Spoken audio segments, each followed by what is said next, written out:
What's going on, everybody? Happy Sunday. Another Savage Sunday here for you guys. Today, of course, we're going to be taking a look at some hot takes. There's nothing quite as fun, I don't think, as having that opinion that is just so absolutely crazy that it might land you in hot water.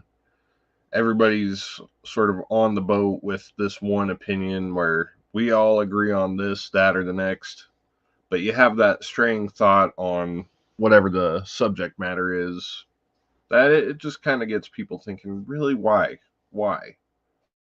And whether it's a great conversation starter or something that can have people trying to send you running for the hills, nothing quite like a hot take.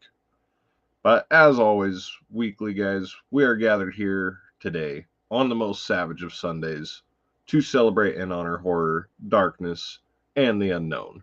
Carpenter, hear our prayer. Hot takes. Nothing quite like it. Basically, some unpopular opinions, things that people might say, hey, you're crazy for actually believing that. And you know what's funny with these ones that I have for you guys today? I do generally believe most of these. To varying degrees, of course. There's somewhere I'm actually pretty there's somewhere I'm really on board with it, and there's others where I'm sort of on the fence about, where it's like almost wanting to talk about it to see if maybe some conversation can sort of talk me from the edge. I don't know if that'll happen with some of these, because typically once I've made up my mind, I tend to run with it, as just so happens to be the case sometimes for some folks. We're going to go ahead and get started here.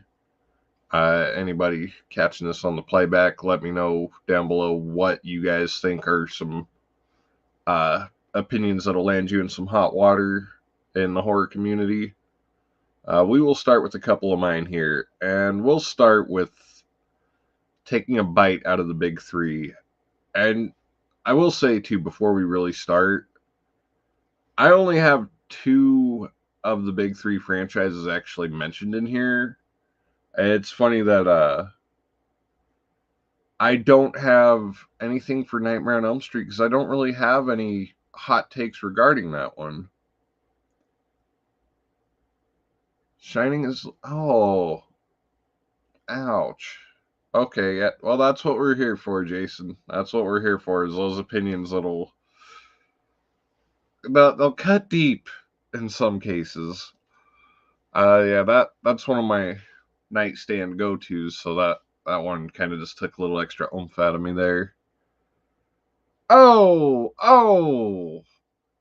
Also part of the nightstand horror grab. Ouch! Good stuff, though, man. Good stuff. So, got Jason, David. How you guys doing today? Taking a look again at some hot takes. But we're going to start here with one. This is from the Friday the 13th franchise.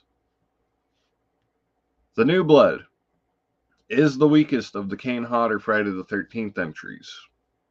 Now, bear in mind, when we did the Friday the 13th franchise ranking, or review series and ranking back in 2021, this is the one that came in at the very bottom for me. The New Blood, it's, I don't know, man. It feels like it's more of the same. Like, it's out of Kane's 4 films, it is the most stock. It's sort of the safest one in terms of how are we going to do this film. Because when you look at Kane's other films, they were at least super creative in terms of where Jason's going, what the plot has going on for it. Sure, you have Jason versus Carrie going on, but that's not really... when you're trying to have this still somewhat grounded, if you can't really call anything after Part 5 a grounded Friday the 13th. But this is where it really started to get to that sort of Saturday the 14th morning cartoons, if you will excuse the terrible punmanship there. I don't know, man. The MPAA 2 really butchered that film. Like, I like aspects of the three that came after it. You guys know some of those I like more than others, but The New Blood is one that honestly just sits at the bottom of the ranking regardless. Let's see. Yeah, it might be at the bottom of the big three for me too. Like, even Resurrection, I am not so irritated with anymore, comparatively. Don't get me wrong, I like Jack Nicholson, just feel like his character. Yeah, in some ways, yeah. I'm actually going through reading the book right now, and there are some things about it that are a little bit different. I can totally see where you're coming from on that. Again, that's the beauty of the opinions there, man. It's like we what you may like, I may not, and vice versa. There's some things we could all agree on, and then there's others where, yeah. But yeah, no, something about New Blood though. It has the coolest looking Jason, so if I have to say anything really good about it, that's probably Kane's coolest look. But as a film, I don't really mind it. Don't care for it. Don't love it. Don't hate it. It's just kind of there. If you guys want to later, after the show, go and check out the review I did for that. That was a fun one, I think. It's been a few years, so I don't remember. I think I had fun doing that one. Here we go. We're going to go take an interesting dive here. We're going to be taking a look at my man Rob Zombie. Love him or hate him as a filmmaker, we all have those Rob Zombie films that we like. We all have the ones we don't like so much. Me, I typically find myself liking his films for the most part. But there's one that really just stands out among the rest. That's Lords of Salem. I believe from the bottom of my heart that Lords of Salem is Rob Zombie's definitive masterpiece up to this point. Now, there's times where Halloween 2, again, love it or hate it, I freaking adore that film. There's times where that, to me, is like his storytelling masterpiece. A lot of people would probably be hard-pressed to say The Devil's Rejects is the Rob Zombie masterpiece. We're looking here at a standalone film, just a one and done that he did, that doesn't have a film to come before or after it to sort of give it extra weight. This is a movie that was just its own isolated thing, and I think that it showed a sense of storytelling maturity from Rob Zombie, because you get him slightly abandoning these trailer park tendencies, that white trash sensibility a little bit. He kind of goes into a little more of a, okay, this is going to be that New England sort of upper Northeast kind of thing. We need to try and tone it down just a little bit, because they're not all crazy rednecks up there, you know. Uh, yeah, not that hot. Not that hot, Dave. But I will say, I didn't hate it, and I was pretty quick to defend that before the movie even came out. Like, just knowing the love that he had for that. I'm not too familiar myself with the Munsters property, so for me it was like there was nothing really to there was nothing for me to say was bad about it, nothing for me to say was great about it. It's like, okay, that's a good, for me, introduction to really starting to understand what the hell the Munsters are all about. It was like, whereas the Addams Family, that stuff I tend to be very nitpicky with. And I haven't seen the recent stuff they've done. I think, honestly, with the Addams Family, I think Reunion was the most recent thing I've seen. So I'm like 25 years behind on new Addams Family content. But that's one of those, out of like the big two creepy family shows of the 60s, that's the one where I will be a little more harsh if something comes off in a way that I find is distasteful to the franchise, if that makes sense. But no, with Rob Zombie and Lords of Salem though, I think that's definitely the one where he showed that not only can he tone down that white trash element, but he can also tell a story that is a little more a little more cerebral of a story. He kind of did get his feet wet with that idea in his Halloween 2, which again, very, very up there for me. I know that's another hot take in and of itself, but that's one I've beat to death with a damn horse. Beat to death like a damn horse by this point. A white horse. Oh, but yeah, Lords of Salem. Absolutely, I can't say enough nice things about it. Every time I go back and rewatch it, I just love it all the more. And Devil's Rejects, honestly, I like it, but there's really nothing I think that makes it any more of a masterpiece than Lords of Salem. I mean, it's still definitely one of his best films. For an enjoyability factor and entertainment factor, I'd probably go Devil's Rejects. So for what that's worth, uh, this one might make some of y'all scream.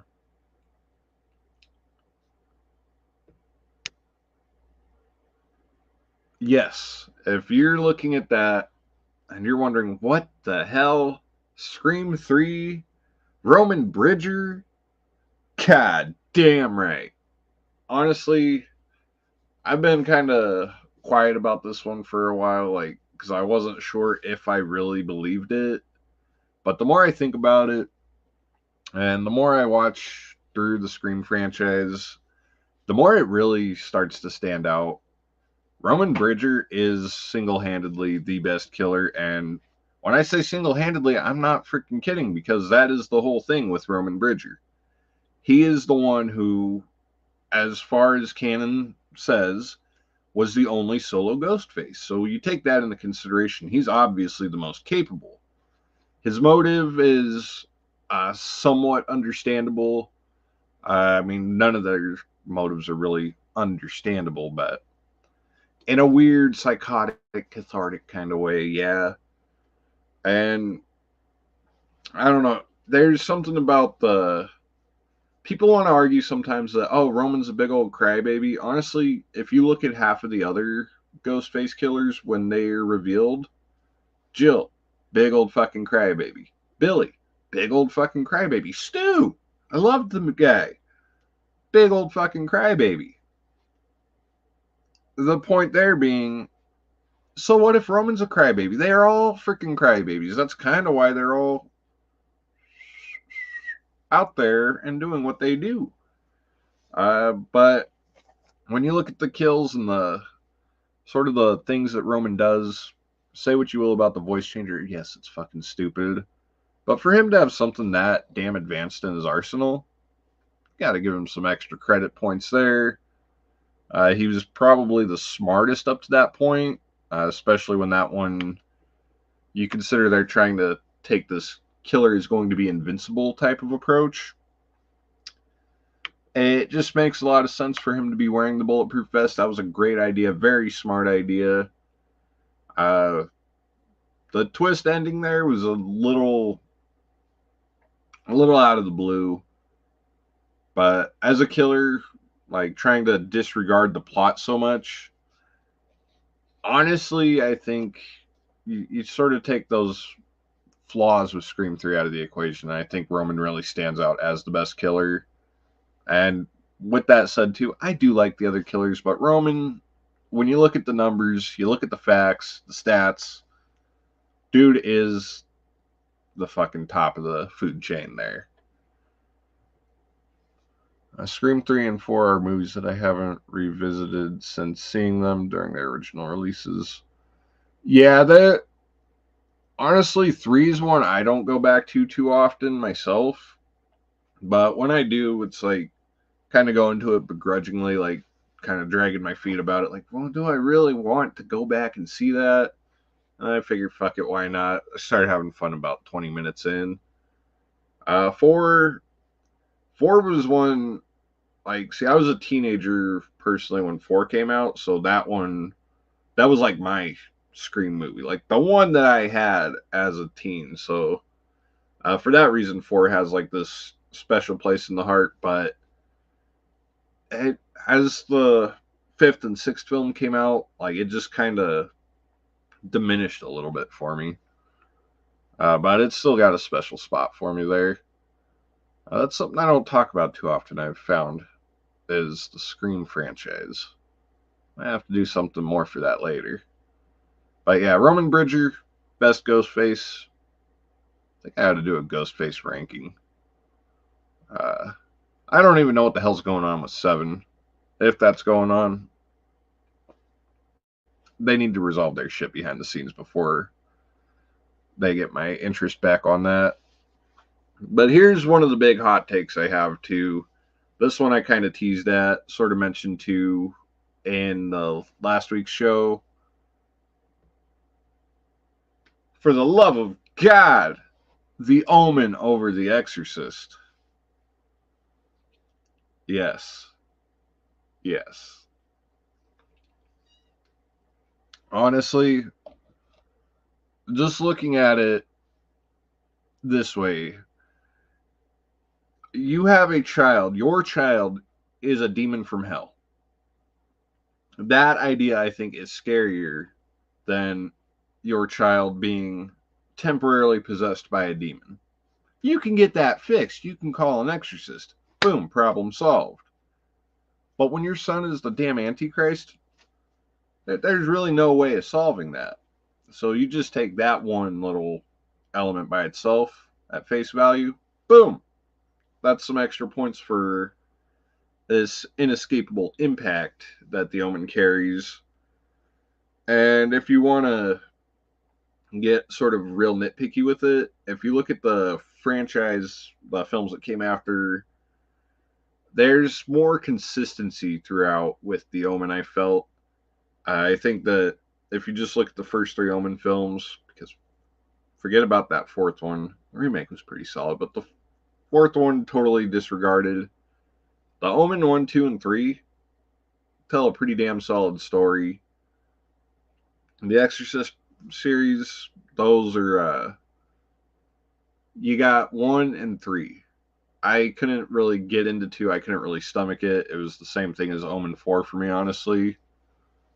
But this is one where I think I was more interested and curious about the Omen before I was curious about the Exorcist, honestly, as a kid. And yeah, I don't know. There was something about the Exorcist that never quite grabbed me when I was younger. Like when I did watch it, I understood, yeah, this is a pretty great, solid film. This is possibly one of the best horror films ever made. I'm not going to argue that. But in terms of enjoyability, rewatchability, sort of pacing, the Omen has all those cards in their deck there. Real quick, I enjoyed 5 and 6, but Scream isn't one of my favorites. Yeah, it's definitely an era thing, I think, on that one. It's like, when, you know, I've been meaning to do this, but I haven't really sat down and sort of figured out how I would rank the different franchises as a whole. But I feel like Scream would probably be at least definitely in the top 10 for me. Top 5 maybe. I don't think I would say it's in the top 3, but definitely top 10, maybe top 5. The Exorcist scared me the most as a kid, but 100% agree the Omen overall. Yeah, it's again just a lot of pacing. If you like the slashers, the Omen sort of has that a little bit of a slasher element throughout, and maybe that's also why I'm a little more heavily leaning toward the Omen because of the slasher sensibilities. I mean, those kills are pretty damn great in all the films, particularly in the first 2. Like that's where the kills really shine and highlight. I did like the little suicide rig that the guy had in Omen 3, though. That was fucking wild. Oh my gosh. But yeah, no, the Omen, man. If you haven't seen any of the Omen movies, you definitely got to check those out. And the Omen, the Damien TV, one TV season of Damien is worth a watch. Yeah, I'll definitely check that out. That, yeah, see, I think I can get behind that.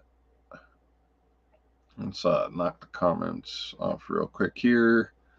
Here's where the hot takes get a little interesting. Now, a lot of these up to this point have been, I think, somewhat agreeable and understandable. But this one here, I think, might be a little out of left field for a lot of folks. We're going to go down to the little big state of Texas with a mighty big opinion. Some mighty big words there. The Texas Chainsaw Massacre, the next generation. I genuinely believe in my heart of hearts that this piece of crap film, I can acknowledge that it is a piece of crap. It isn't a great film at all. But when you look at the bad Texas Chainsaw Massacre films, this little son of a bitch stands out as, I don't know if I would say the best, but, you know, I did say best bad Texas Chainsaw. This one is far and away the most entertaining of the bad lot. And honestly, like, when you look at the bad ones, like, off the top of my head, I think that one, Texas Chainsaw 3, that one was just forgettable. I mean, that's the one that frustrates me the most because I wanted to like it so much. Because Leatherface looks so cool. Fucking, you have Ken 4E in there. Fucking Kane Hodder even doing some stunts as Leatherface. Like, those are things that should be working.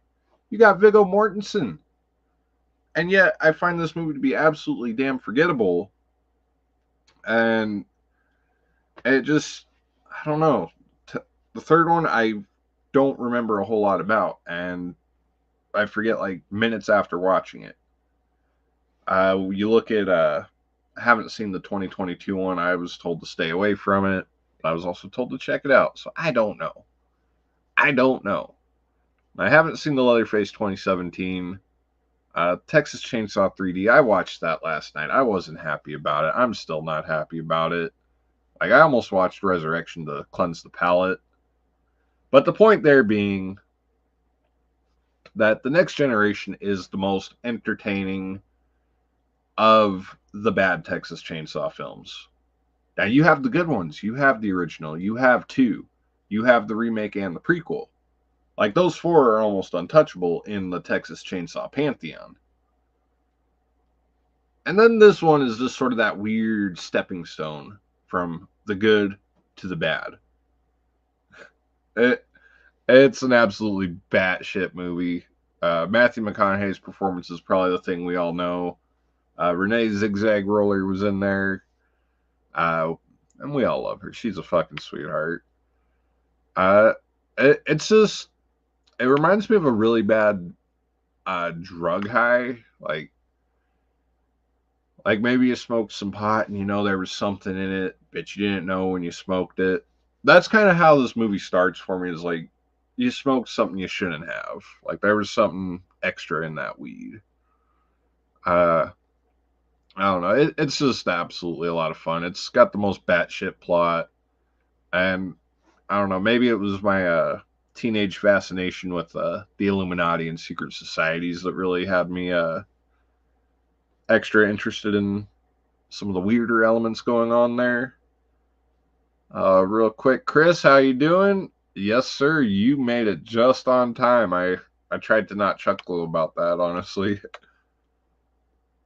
I personally like, yeah, that is a pretty close one, honestly.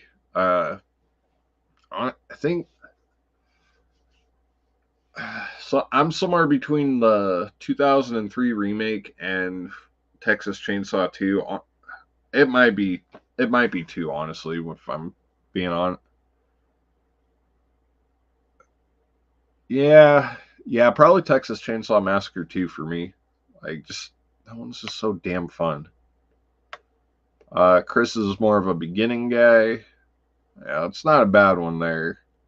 There's a period there where I actually liked that more than the remake proper. All I remember of Texas Chainsaw 3 was the trailer. Oh, yeah. Yeah, that was a pretty damn cool trailer. That I will say. I just wish that movie was more fucking memorable, though. I sound like I'm whining about it. I have fun with 3D. 22's has good kills, but that's it. Leatherface sweep. Okay. So I'm not doing too bad there. And I tried to have fun. I tried to turn my brain off with 3D last night, and I couldn't. I honestly couldn't. And yeah, I hadn't seen this movie for like 6 years up until last night. It had been like 6 years since I watched it. And when that line came on, I'm like, says the chick from Oklahoma. What the hell are you on about? Welcome to Texas. This man has lived his whole life in Texas. You've been here for like 20 minutes. 20 minutes in our real time, but I've only been there a few hours. What the fuck you and don't even get me started on the timeline with Texas Chainsaw 3D. That one was fucking I unironically actually said that when I was putting the disc in the player last night too. I'm not gonna lie, I did do that. Like I took it out of the case. Do your thing, cuz close. I hated myself for that. But no, there's again, I think about the hard time I have with Resurrection historically. I would rather watch Friday the 13th Part 7 The New Blood over fucking Texas Chainsaw 3D. Like the way we just need to go on cuz I'm going to have an aneurysm talking about that garbage. Just garbage.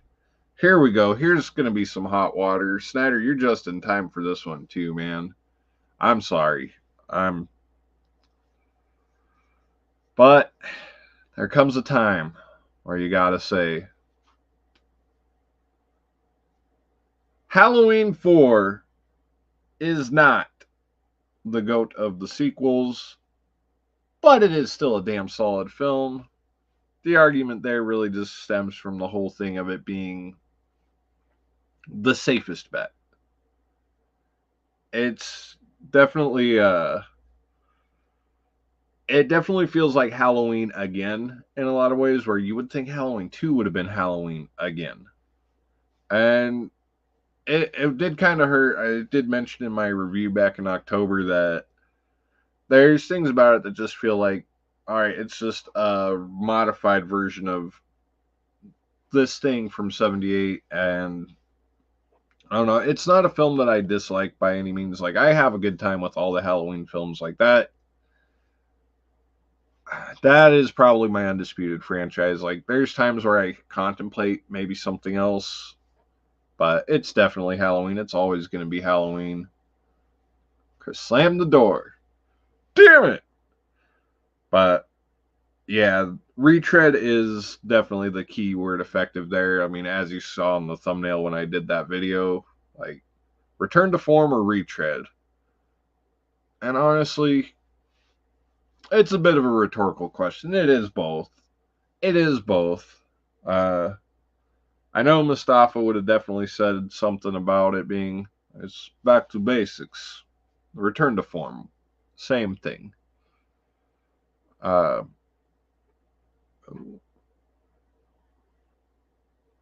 does she have the voodoo Velcro magnets in her corner for that one? Definitely want to. Curious about that. Definitely curious about that one. But yeah, no, Halloween 4. I'm not even saying just because the mask is awful. That's not the reason why I'm having this opinion. It's just when you look at the other ones, And we have all these different storylines that the Halloween films take. We got Halloween 3, we've got Halloween Ends, we've got Rob Zombie's Halloween 2. We even have the batshit lunatic Halloween 6, which you guys know I just love that movie. I can't explain why. It was the first horror movie I ever saw, so there's all the weight there. Halloween 4 I don't have the nostalgia for, and that's really what my opinion boils down to on that. First season of True Detective, you say? Takes notes. Awesome. Yeah, now that's another one of my damn complaints about that fucking Texas Chainsaw 3D. The voodoo magnet Velcro fucking blouse she's wearing. Son of a bitch. Hell yeah. God, look at me over here sounding all angry about it. She's got... Oh, no kidding. It's like, how are you gonna tease us with that? Give us a nice little undershot here and there, fucking... And you know when her back was to the camera, fucking, those things were hanging out, man. Like, you son of a bitch cinematographer. It's funny too, because the writer of that film, I'm actually going to be swinging the bat for him here in a few minutes. And I almost contemplated taking that hot take off of here because of Texas Chainsaw 3D. But no, back on track real quick. Back on task to Halloween 4. It's just the lack of nostalgia, guys. That might be the main thing that just kind of holds it back for me. Because at the time of 2009, that was the last back film, like one of the last back catalog films that I went and watched. So it was just time and place. Time and place. But with Halloween in mind, I'm going to make this brief. But this man right here, David Gordon Green, is more than competent in horror. He made 3 Halloween movies in a 5-year span, made a new Exorcist film, and everybody shits all over him. And just because, they introduced comedy, they're making these legacy sequels.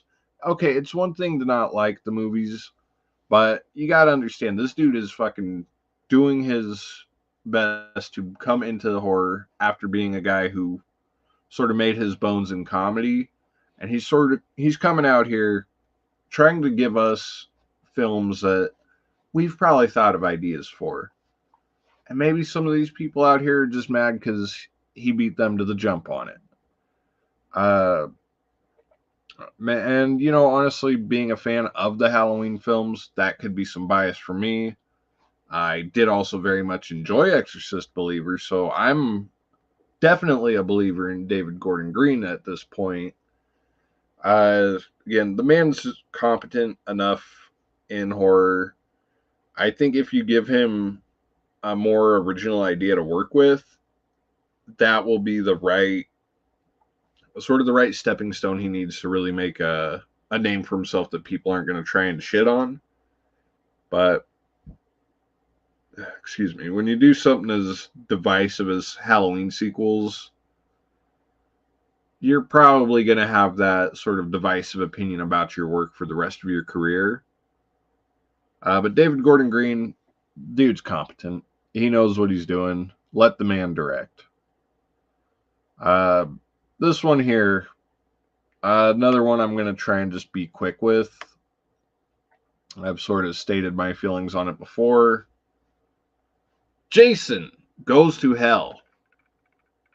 The artistic marvel. Yes, directed and written by the guy who wrote Texas Chainsaw 3D. Man. This fucking guy. He made a pretty interesting film here with Jason Goes to Hell. The thing with Jason Goes to Hell, you gotta understand, it is not like the other Jason movies. It is very clear from about the 10-minute mark on up until the third act. This film is different. This film is just built different. It's not trying to be the same. We're here at Crystal Lake. Jason stalks, Jason kills, Jason dies, quote unquote. Put him back in the lake. We'll see you next summer. This one wasn't doing that. And that's really what I appreciate about it, is the fact that it is bold enough to go out there and do something different with its story. Again, if you look at my Halloween ranking, you'll see that when it comes to a franchise that only has so many different things that it can accomplish, I like this weird, different, let's make it something else for a while. Because we still have these other films that are the same to go back to. It's that same argument in a lot of ways. And Jason Goes to Hell, it's not the worst Friday the 13th, but it's not great as a Friday the 13th film. I would actually argue that as a Friday the 13th film, yeah, you guys who are all hating this film, you're absolutely right. It's a piece of shit Friday the 13th film, but it's far and away the most creative of the lot. As a film on its own, as its own individual work of art, Jason Goes to Hell for me is a fucking masterpiece. Again, in the context of the franchise, not so great. Another one, let's got a comment here real quick. Let's see. As a whole, really like David Gordon Green trilogy. Ends and Kills, in my opinion, weren't as good as 2018. One of the few that liked Believer. I had it. Yeah. See, Believer, that's another one of those opinions that could get me in trouble. But that one I think has a little bit. I mean, I think we could all agree that it has much better pacing than the original. Maybe this is just being that I'm of the younger horror generation fans there. Being a millennial, 90s born kid, there might be something about it where it's like, all right, this one moves a little quicker. I still like the slow burns, don't get me wrong, but I think universally everybody could agree that the pacing for the original Exorcist is definitely like slow burn. Slow burn is the best way to describe it. Whereas Believer at times feels like a damn explosion, like a gas fire, an electrical fire. Who knows? But it definitely moves a lot quicker at a lot more of a breakneck pace. And sometimes that just makes a film all the more easier to get invested to sometimes. But that almost sounds like a discussion in its own right. Fucking slow burn versus breakneck pacing. I have to get some other people on that. Yeah, no kidding. It really does, though. It really does. But here's one. And this is going to be sort of a two birds, one stone type of deal. The first half, I know, probably won't get shit too much for that. Psycho 2. It surpasses the original. For me, for my money, Psycho 2 is one of those sequels you don't hear about too often that is capable of being possibly better, arguably better than the original film that came before it. I strongly believe that about Psycho 2. I think taking what we know from the original film, that sort of creates a certain expectation for the way the story's going to end, the way it's going to play out. We're all thinking, yes, and you know what? Fuck it. This movie's been out for 41 years. We're expecting Norman to still be the killer in Psycho 2. He turns out to not be.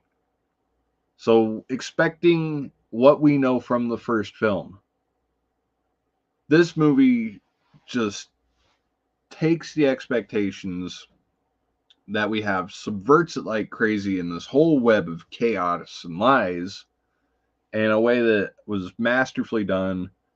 I mean, it's in that rare field of sequels that are definitely more kick-ass than the original, and that's not to take anything away from the Hitchcock film. That's another one where you got to argue. It's one of the best films of all time. I think we could all agree that.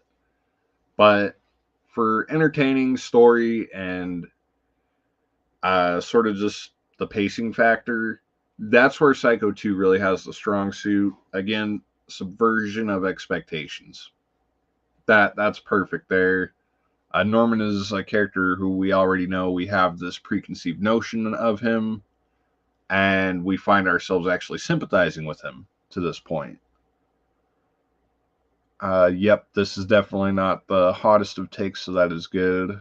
David likes Psycho 2 more than the original. Nick loves Psycho 2, and some days, there we go, yep. So, Psycho 2, you are loved. That is good shit, guys. Good stuff. So the Psycho 2, I know that's one that definitely has been getting its love and time in the sun as of late too, so don't have to spend too much time on that. Yes, oh my god, Meg Tilly is so freaking adorable in that. God damn, I don't usually like chicks with that short hair, but I don't know, she makes me she changes my mind on that just so fucking much. Oh. Here is the second half, though, of the Psycho hot take. I don't know if I'm even ready for this, but you know what? Fuck it. Here we go. And this isn't even a full ass hot take. This is really me posing a question. Gus Van Sant's Psycho is technically the same masterpiece on par with Hitchcock's film, right? I mean, frame for frame remake.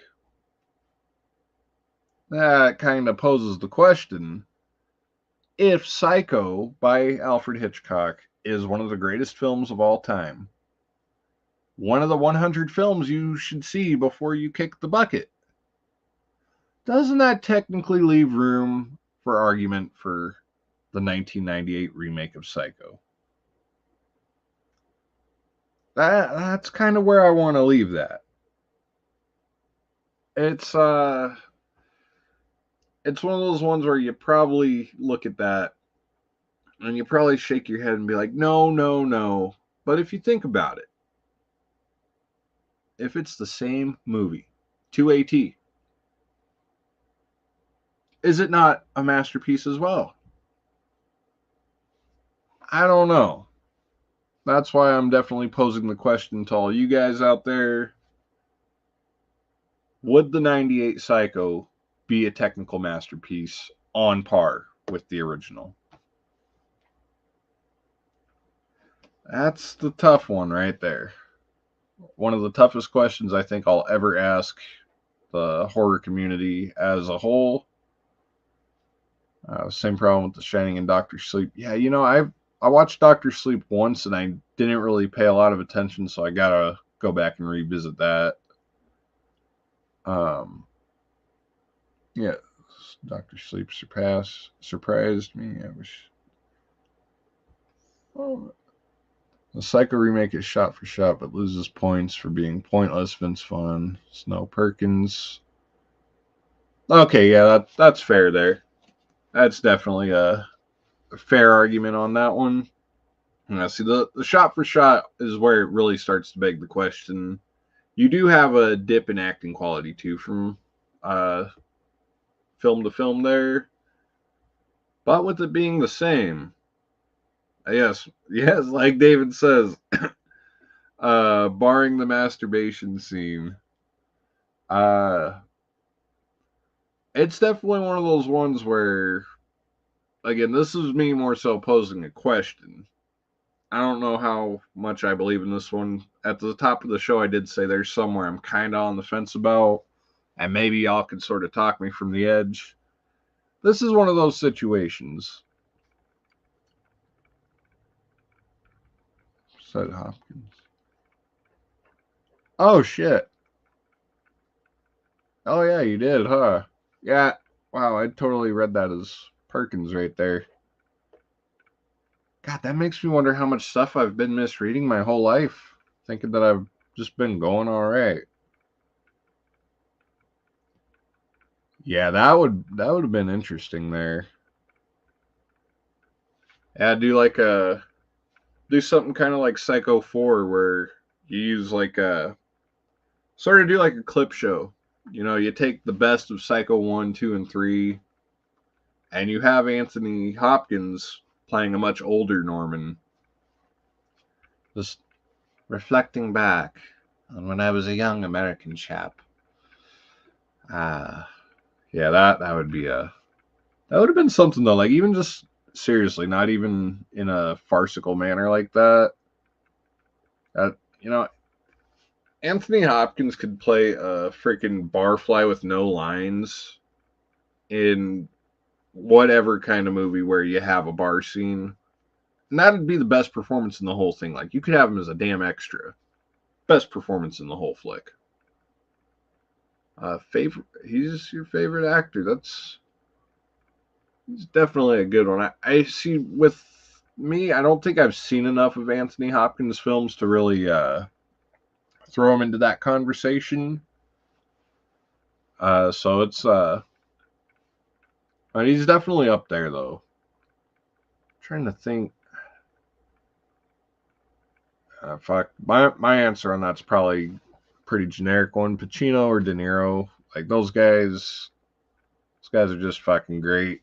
And there's the whole being a little guinea wop too. Naturally, that's where I'm gonna go to on that. Uh, Plus, the original Psycho was innovative for 1960 with its story, characters, camera shots.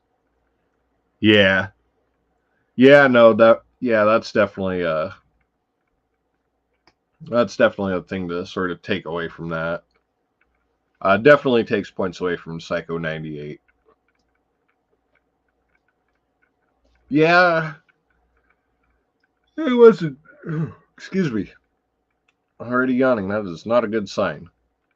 Yeah, he didn't do terrible with it, honestly.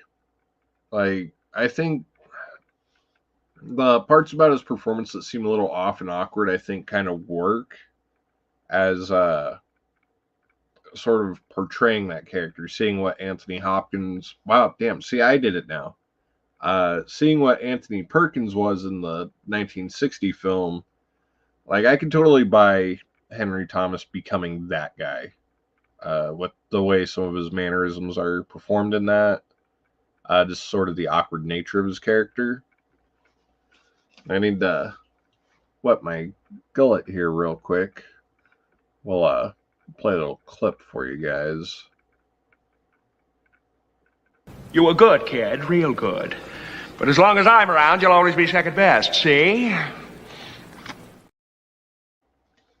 That one I felt was pretty relevant to Psycho in that regard.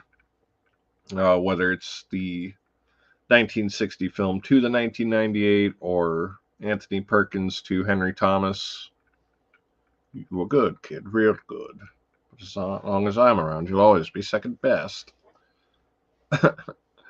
uh, oh yeah, yeah. No, Olivia Hussey was definitely like you're pretty great when you're sort of surpassing the main actor as the attraction to the film.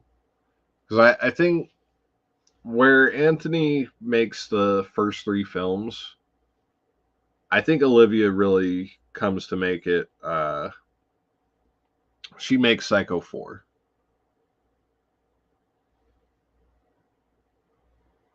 Yeah, that's fucking bummer there, man. Yeah.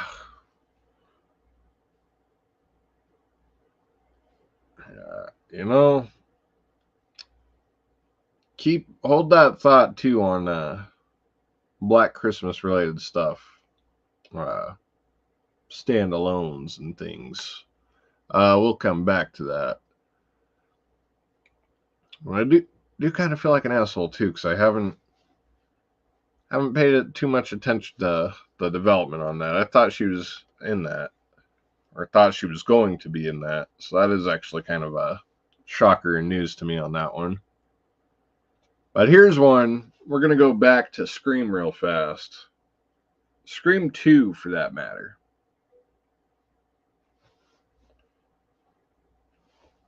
Uh, Killing Randy, the right choice.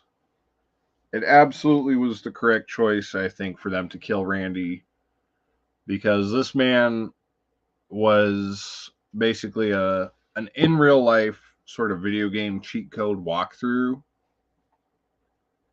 And as much of a likable character as he was, it made a lot of sense for them to be like, hey, we're going to show that there's some stake here. Everybody liked this guy in the first film.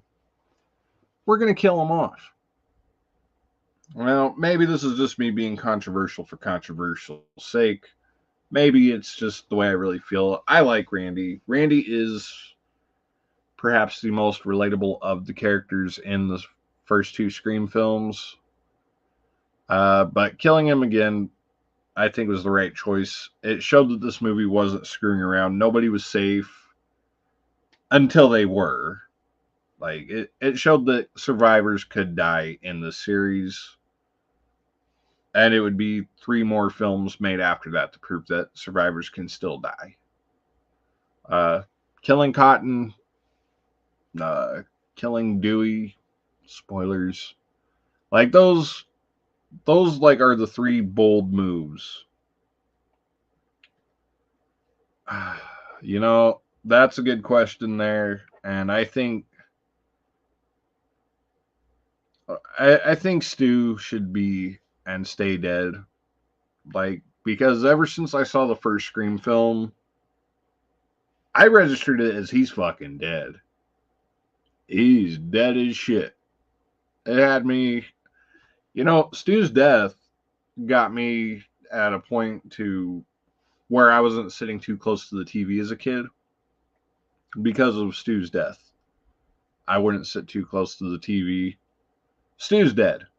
It's a fun idea, yes. It's nice that Matthew comes back every now and again to do vocal cameos for the Scream films. But let the character fucking rest in peace, please.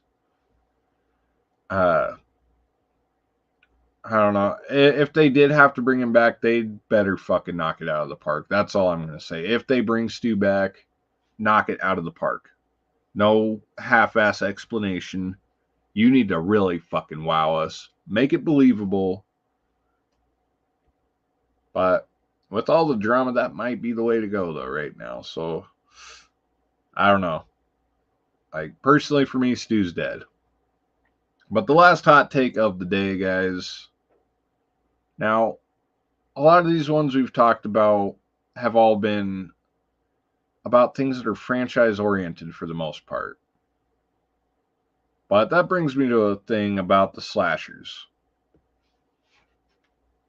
One-off slashers better than franchise slashers? In a lot of ways, yes.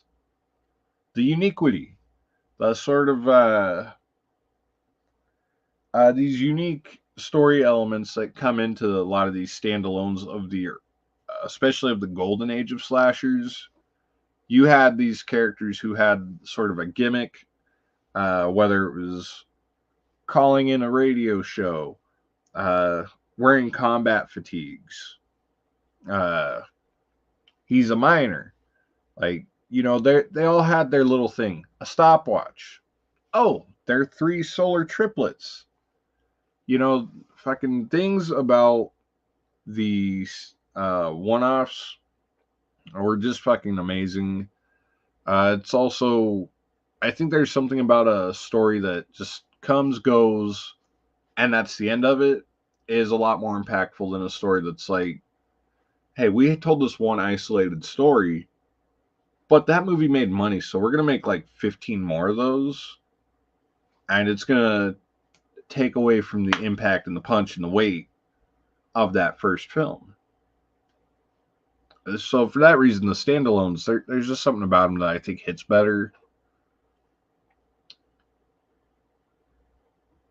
Uh, Personally, call it a Dave script. Yeah, honestly, that's actually a very good time on that comment because I don't know if it really is the right comment with this current topic about the standalone films, but about basically just saying how I'll take a one-off over a franchise on a lot of days. Just something about, again, stories that didn't evolve into franchises. A lot of these films, like if you look at the little card here, there's a few of these horror films, slashers particularly, that could have gone off to spawn a franchise. The Burning, a Burning franchise would have been cool. A Bloody Valentine franchise would have been dope. This is not to mention like the, uh, not to mention the remakes or nothing, but I don't know. There was just something about a lot of these one-offs that were just, they hit so much different, and it's again an isolated story that sticks with you. You don't have to think about, like, if you think about it, you remember something from Maniac, for example. Tom Savini's head explosion. Like, you don't have to sit there and think, hey, what was that Maniac movie where that guy's head blew up from the shotgun? Was it Maniac 1 or fucking 10? You don't have to do that with a one off. It's like, yeah, there was this one movie. You talk about this impactful scene, it's going to spark somebody's curiosity and they're going to go check it out. But the franchise, you might tell somebody about one scene, you can't place what film it was from. So this person, bless them, has to sit through a whole franchise. They might not like it. And, I don't know. There's just something about the one and done. And, it's funny how a lot of our favorite horror franchises, Halloween, Nightmare on Elm Street, those would have been bangers as a one and done. And part of me, like, really just wishes Halloween was that, where you had that as its one story with Michael Myers, and then you go and do the anthology thing. Fuck it. It's a tough one right there, man, to really think about. Let's see there. You mentioned Pearl in your nightstand cinema. I think leaving X is in a lot of ways, yeah. And see, what I like about that is I'm glad I was able to watch X as a standalone before I knew Pearl was coming out. So I was able to sort of feel that impact. But it's again where we're in that weird gray area where it's like, but we do need a new franchise. And it does sort of piggyback off of what you said there, I think, where we ought to call it a day with these legacy franchises. New franchises, I think, are it's I don't know. We're in a really interesting period for horror films in general and slashers in particular right now. I think I wouldn't go as far as to say we're in like a second golden age or nothing, but we're in an interesting period there. Because you got the Terrifier coming out. Thanksgiving is going to be getting a sequel. Man, we're just in a really really cool period right now. Yours truly is going to be trying to get some films out, so who knows? Uh, and that's actually a little piggyback point. That's how I segue here. That's how we segue on these parts. This is first of two live shows I'll be doing tonight, guys. Today, it's going to be about 8:30 Mountain Time, so 10:30. Is it going to be 10 or 10:30? I should double check that. Check the schedule there. 30. So 10:30 Eastern Standard Time. That'd be about 7:30 Pacific Time. anywhere in between there. Going to be going live tonight, doing another simulcast. Going to be meeting the cast so far for Dog Screams. The script for that is almost done, ladies and gentlemen. The short film, the little jumping off point. Couldn't have really gotten to this without starting this YouTube journey. I had to actually kick myself in the ass to start up the writing because it's like, we're going to do this channel to start it. Well, I got off my ass and started it. So that's going to be going on tonight. Might have Snyder on for that. He might show up, he might not. So we'll see what happens there. But definitely going to go over that a little more. Talk about some of the people that are in there. Show the faces of the people, explain who their characters are. Sort of talk a little more about the premise and stuff. It's going to be an interesting one to go on to tonight, I think. Yes, 10:30 Eastern Time, sir. That is correct. Enjoyed Terrifier, but part of doesn't want. Yeah, it's definitely a gray area there, and it's almost given. That's the double-sided fucking sword that is franchise slashers. So you have somebody like Michael Myers, Art the Clown. They're both these very odd. You don't understand them. They're very much like a walking riddle, enigma, and that analogy there. A mystery wrapped in a riddle wrapped in enigma, or whatever I think is how you say it. They're both like that. And adding films to their canon definitely takes away from that mystery. There is, of course, the classic Fonzie jumping the shark point that they all can take, but we'll see where that goes. Very curious, though, to see Terrifier 3. You get me with a good gimmick, though. The art of the gimmick, man. If the movie's got a gimmick, a lot of times that's enough to get me interested. It's like, this movie could be a piece of shit. It's got a talking turkey that's a puppet. I like that. Let's check that out. You got a killer who's a clown. That always works, usually. That's actually a topic I want to dive into a little more at some point. But that about does it for me on this one. I have beaten my voice pretty hoarse right now. So gonna rest that a little bit. Again, 8:30 Mountain Time, 10:30 Eastern, 7:30 Pacific. Going to be talking Dog Screams. Going to be a simulcast on this channel, the DCLXVI Films channel, and I think the Facebook page. I think those are the destinations for that. That does it for this morning, guys, or afternoon, wherever you are at. Time zones are the thing we're playing with here. One more comment there. That looks interesting. Child's Play would have been a good one and done. Yeah, see, that's where you definitely gotta.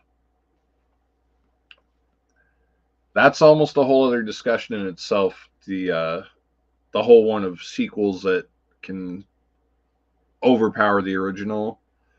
Definitely believe that with Child's Play too.